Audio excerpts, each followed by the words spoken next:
अंकुर वारिको जो कि एक फेमस कंटेंट क्रिएटर है और एक फेमस यूट्यूब चैनल भी है जिस पर ऑलमोस्ट 1.3 मिलियन सब्सक्राइबर भी है।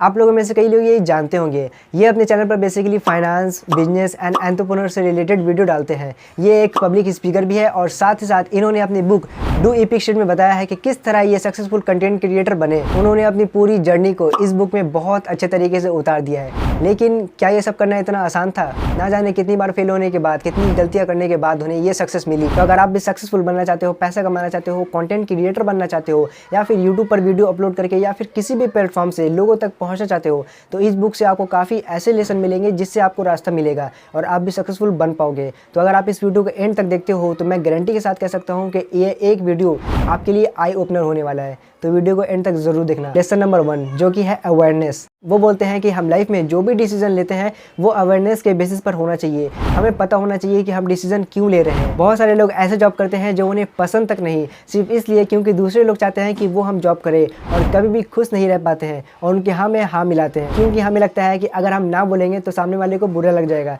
इसलिए हमेशा वो हम जॉब करते रहते हैं। इसलिए आप अपने आप से पूछो कि क्या आप खुश हो या नहीं। Lesson number 2 entrepreneur.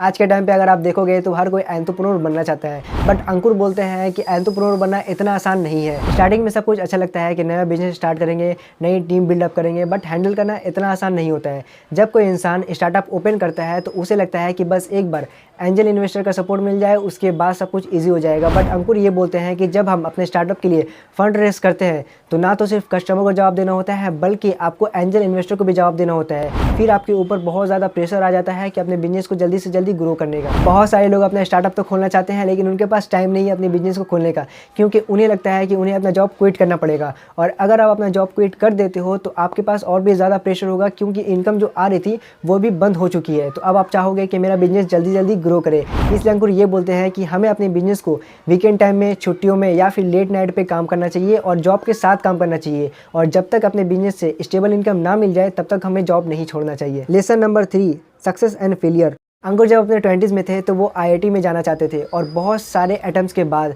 वो IIT क्लियर नहीं कर पाए। उसके बाद उन्होंने US की यूनिवर्सिटी में PhD करने का सोचा और बहुत सारे रिजेक्शन के बाद उन्हें उस यूनिवर्सिटी में एडमिशन मिल गया। बट 24 साल की एज में वो अपने PhD को बीच में ही छोड़ करके इंडिया वापस चले आए और उसके बाद उनके पास ना कोई पैसा बचा था और ना ही कोई प्लान। फिर उन्होंने MBA करने का सोचा और एक बिजनेस स्कूल में एडमिशन भी लिया। उसके बाद वहाँ से MBA ख़त्म की और बहुत सारे फील्ड में हाथ पैर मारने के बाद वो वापस से 29 की एज में बिना कोई पैसे के, बिना कोई प्लान के खड़े हुए थे। और 2015 में जब वो 35 साल के हुए तो उन्होंने nearby.com स्टार्टअप शुरू किया और 2019 में 39 की एज तक वो उसके CEO रहे। बट अंकुर ये बोलते हैं कि जब उन्होंने nearby.com स्टार्टअप छोड़ा तो उनके पास सिर्फ 5 मंथ जितने पैसे बचे थे और वो वापस से 39 की एज में बिना कोई पैसे के, बिना कोई प्लान के खड़े हुए थे।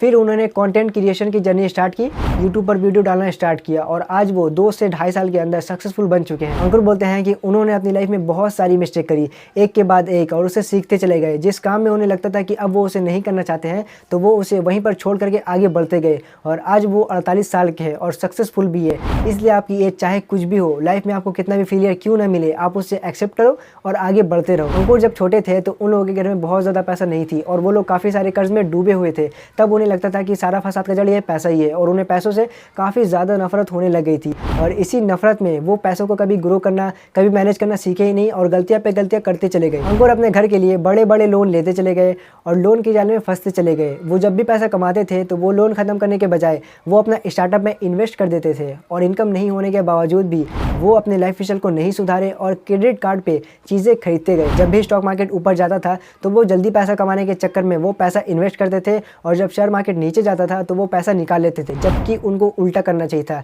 जब भी शेयर मार्केट ऊपर जा रहा था तो उन्हें पैसा निकाल लेना चाहिए था और जब शेयर मार्केट नीचे जा रहा था तो उन्हें पैसा और ज़्यादा इन्वेस्ट करना चाहिए था। इसलिए अंकुर ये बोलते हैं कि अगर आपकी एज अभी बहुत कम है और अगर आप अपने 20s में हो तो आपको अपने पैसों को बहुत सोच समझ कर खर्च करना चाहिए और अपने डिज़ायर को पूरा करने के लिए लोन बिल्कुल भी नहीं लेना चाहिए। अपने पैसों को इन्वेस्ट करना है और उन्हें कंपाउंड होने के लिए छोड़ देना है। अगर आपके पास कोई भी लोन है तो उसे जल्दी से जल्दी पे कर देना है, क्योंकि जब तक आपके पास लोन है तो आप अपने आप को फंसा हुआ पाओगे। अंकुर हमें कहते हैं कि अक्सर लोग जो इन्वेस्ट करते हैं वो फोमो के कारण होता है, मतलब दूसरों से सुनकर इन्वेस्ट करना, खुद की एनालिसिस नहीं करना, खुद की रिसर्च नहीं करना। अगर कोई पर्टिकुलर स्टॉक्स में इन्वेस्ट कर रहा है तो हमें भी इन्वेस्ट करना चाहिए। अगर कोई सेल कर रहा है तो हमें भी सेल करना चाहिए। हम लोग फियर ऑफ मिसिंग आउट की वजह से इन्वेस्ट कर देते हैं, क्योंकि हमें लगता है कि हम पीछे न रह जाए और वो अमीर न बन जाए, इसलिए अक्सर लोग अपना लॉस करा बैठते हैं। इसलिए ऑथर हमें ये बोलते हैं कि हमें अपनी रिसर्च खुद करनी चाहिए और जल्दी से जल्दी इन्वेस्ट करना चाहिए। अगर आप अपने 20s में हो तो आप ज़्यादा रिस्क ले सकते हो, क्योंकि आपके ऊपर इतना ज़्यादा रिस्पॉन्सिबिलिटी नहीं होगी। आप नई नई चीज़ें ट्राई कर सकते हो, और अगर आप फेल भी हो जाते हो तो आपके पास टाइम है रिकवर होने का।